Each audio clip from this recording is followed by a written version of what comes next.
Hello everybody, welcome back to my channel. My name is Vivianoseni. On this channel I talk about everything nursing, lifestyle, motherhood, beauty and all that good stuff. If this is your first time of coming across this channel, do well to hit the notification button and the bell button below.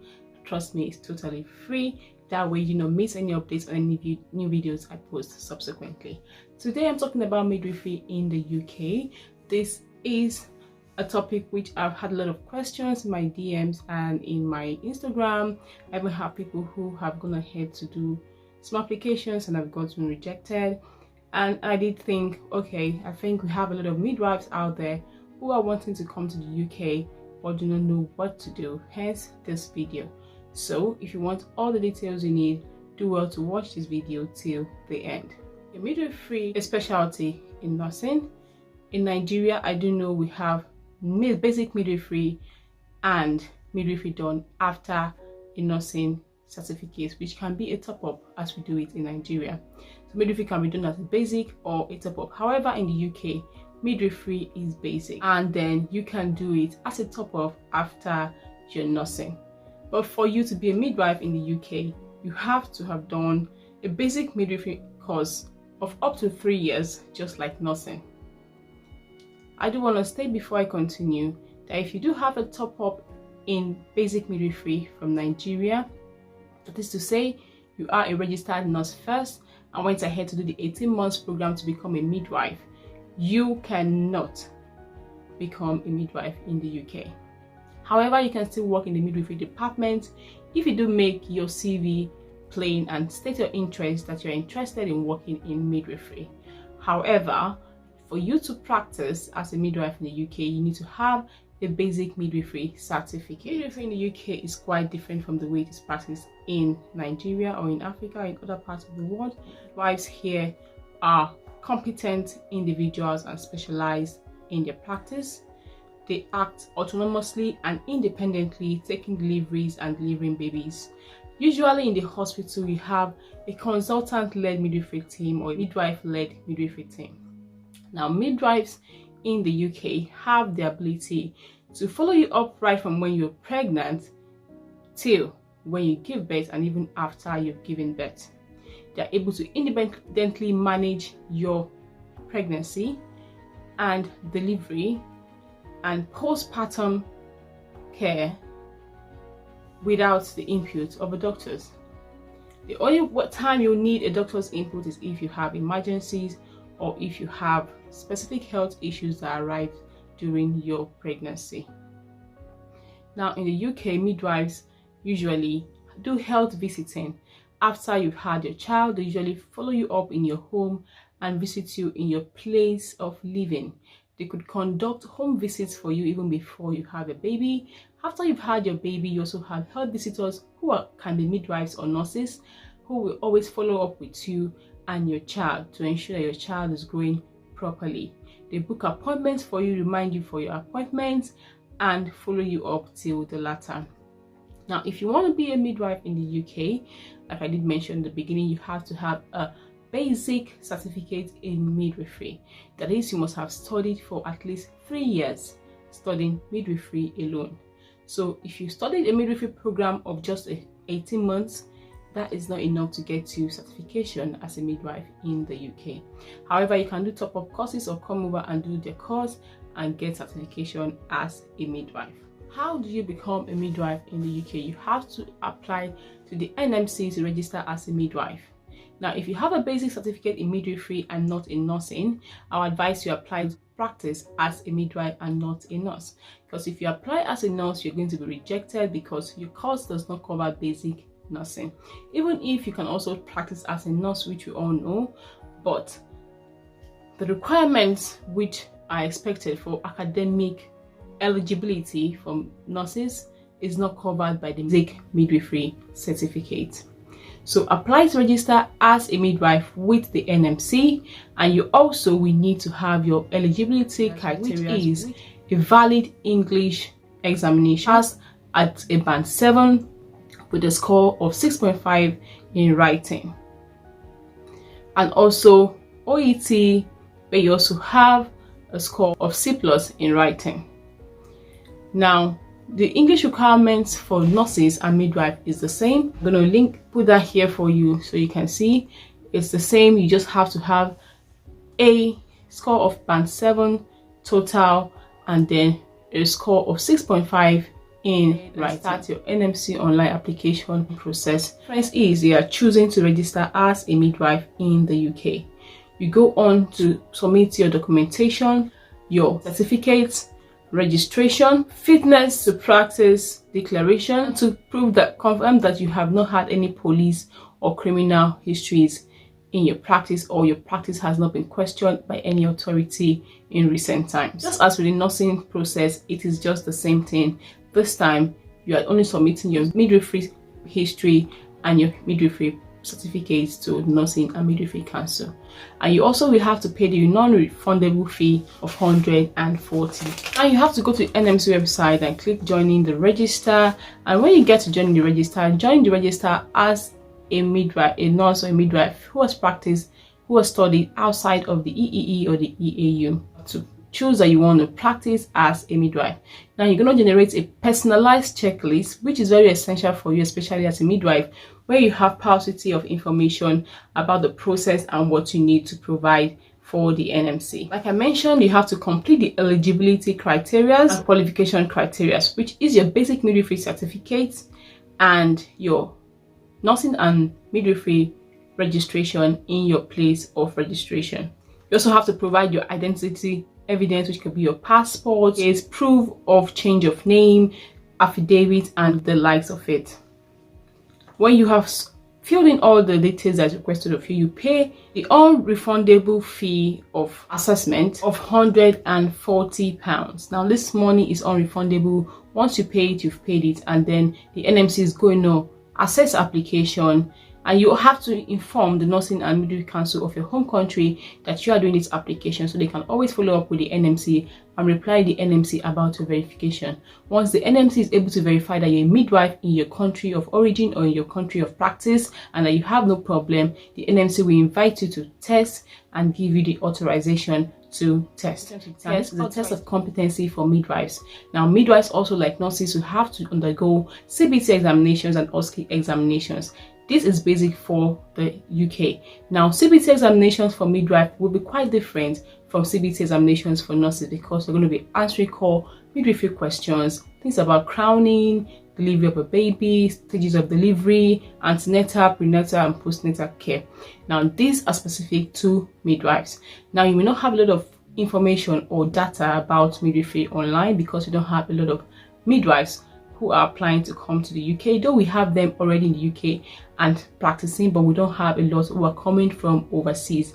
A lot of them who are in the UK are already practicing as nurses and then go ahead to switch and add on the registration as midwives. Now if you are interested in doing this from overseas, you have to do your studies, study very well as a midwife, because it's just basic midwifery. Do your CBT, and once you've gotten your authorization to test, do your CBT online, and once you've passed your CBT, at least that is a stepping stone, and it gives you the confidence to know that yes, you can practice in the UK. Now this is one thing I would like you to do, because since we do not have any information, the best way for you to find out is by doing your midwifery CBT examination. Now I'm wanting to believe that in this OSCE examinations for midwives is going to be all surrounding delivery of babies, care of babies, care of the newborn, care of the neonatal. Now for OSCE examination, it is the same thing. You still have to pay the £794 for OSCE examinations, and if you fail the OSCE examinations more than 4 stations, you have to pay £194 again. However, if less than 4 stations, you pay £397 for a receipt of your OSCE. Now the big question about midwifery in the UK is, do you have employers seeking midwives to come to the UK from abroad? We know we have nurses and midwives being requested, or there is a shortage of nurses and midwives in the UK. However, we have a lot of campaigns for nurses and we do not have a lot of campaigns for midwives. But there is a good news. There is recruitment going on for midwives. However, you have to do that recruitment by yourself. I have tried to look for, and I found a few agencies that recruit nurses through their job openings. You have CPL, SideNet. I'm going to put the names of these agencies here, and I've seen them put on jobs looking for nurses. Also, you can go on nhsjobs.uk. They also have job postings. However, you do not have to search for jobs for midwives, because if you're looking for a job for a midwife in the UK, then you are saying that you have a registration pin, which you do not have yet. What you should be looking for is jobs for preceptorship midwives in the UK. nhsjobs.uk, they have said that they are going to give openings to people who require a tier 2 visa, and like you know, the bane of contention is your sponsorship to become a midwife and to come from overseas to practice. So you're looking for a job that's going to give you tier 2 visa sponsorship, and most jobs on the NHS website have tier 2 visa sponsorship. Look out for jobs that are titled preceptorship midwife jobs in the UK. Now, apply to these jobs. I would say you should pass your English examination, and if you can pass your English examination, apply for these jobs with the NHSs and book a Skype interview with them. Once you've been called for an interview by a UK hospital, you have a Skype interview, and if you can prove yourself to your interview, I'm sure they are going to be able to offer you a job, and then you can come over and do an OSCE, and then you'll be trained as a midwife together with them in the UK. Now, the plus about this is that you are being trained. You have to know that everything is different and you have to learn everything from the scratch. Though you have the knowledge, don't get me wrong, but the way things are done here is different. Midwifery is practiced in different forms here. You have the community midwifery, you have people who love home deliveries. Midwives do home deliveries here in the UK. Midwives also do water beds. Midwives do delivery in the hospitals. Midwives do health visiting, home visiting, and a whole lot. So you can see that there is a different shift from what is being practiced outside of the UK. So you need to have this preceptorship period. However, in your interviews, you have to show that you are willing to learn and that you are able to work under people. There are quite a number of jobs which I've found on the internet about preceptorship midwifery courses, placements for nurses. So my advice to you as a midwife who is seeking to come to the UK is to go ahead and apply for those jobs and see how well you're able to get an interview. Once you're able to get an interview, then you have started your journey, because once you can secure a job, you can also do your OSCE. However, if you are an independent midwife who has the funds to sponsor him or herself with the OSCE examination, which is usually the problem for most people, then you can go ahead and book your OSCE examination, apply for your visa to come to the UK and do your midwifery OSCE examinations. Once you've passed your OSCE examinations and have your registration pin as a midwife, then any hospital in the UK will definitely employ you as a midwife, even from overseas. Now, the other route to becoming a midwife in the UK is coming in as a registered nurse and then going ahead to put your interest in your CV that you'd like to work in the midwifery department or in the gynecology department. Now, once you've gotten your job as a midwife and you've been placed in the gynecology department or in the labor ward department, there you begin to train and to understand how things go, and then you begin to go find out what you should do to update your course and become a midwife. So if you're a basic nurse and a basic midwife, then this is not a problem for you. All you need to do is to fit yourself as a nurse first. When you come to the UK, you then switch your certificate and apply to join the register as a midwife. However, if all you did was a top-up course of 18 months, as we do in Nigeria, I am sorry, you cannot be taken to register as a nurse in the UK. You have to go ahead and do the study and do the placements here in the UK and then apply, and then you'll be given a registration place in the UK. You have to apply as every normal person who is applying to get a position in a midwifery course, and then you'll be taken for a course, and then you have to go ahead and do your program. And your program, most of the time, I feel 75% of the program is more of placement in the community, in the hospital, just for you to know what it feels like. And then once you have passed your course, you become a registered midwife in the UK with a PIN. Now, once you've passed your OSCE examinations, the next stage is for you to pay your £153 retention or registration fee, which you have to pay every year. Once you've paid this fee, you are in the register and given your outcome of assessment, and you've been asked to test, and you've gone ahead to do your CBT test and you've passed your CBT test, and you have already applied for a job and gotten a job in one of the NHSs, offered a letter and a certificate of sponsorship to come to UK and practice as a midwife. Then the next thing for you to do is to go ahead and apply for your visa, come to the UK, do your OSCE examinations, pass your OSCE examinations, and then work as a preceptorship midwife until you become a competent midwife who is able to work independently. Now, the tips I'm going to give you for you to be able to get a job in the UK through your interview is going to be doing add-up courses like CTG and neonatal resuscitation that is accepted and recognized by the Resuscitation Council of the UK, and also accepted by high standards, as a matter of fact, because these are specific trainings that are very important to midwives and to practice here in the UK. CTG, neonatal resuscitation, ALS or basic BLS courses, these are things you can add on to your certificates to make your CV to become something that is going to be looked up to, even because midwives even here are required to have these certifications before they are even employed. So I've found 2 agencies that I've seen online which have job openings for midwives, and also the nhsjob.uk.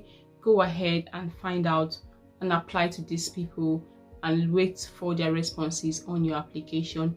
In the meantime, do your IELTS examination and also prepare for your CBT in the best way that you can through your study materials from school, which is the basic thing that you need. And hopefully I'll wait a positive outcome on your midwifery application, and you could well be on your way to becoming a midwife in the UK.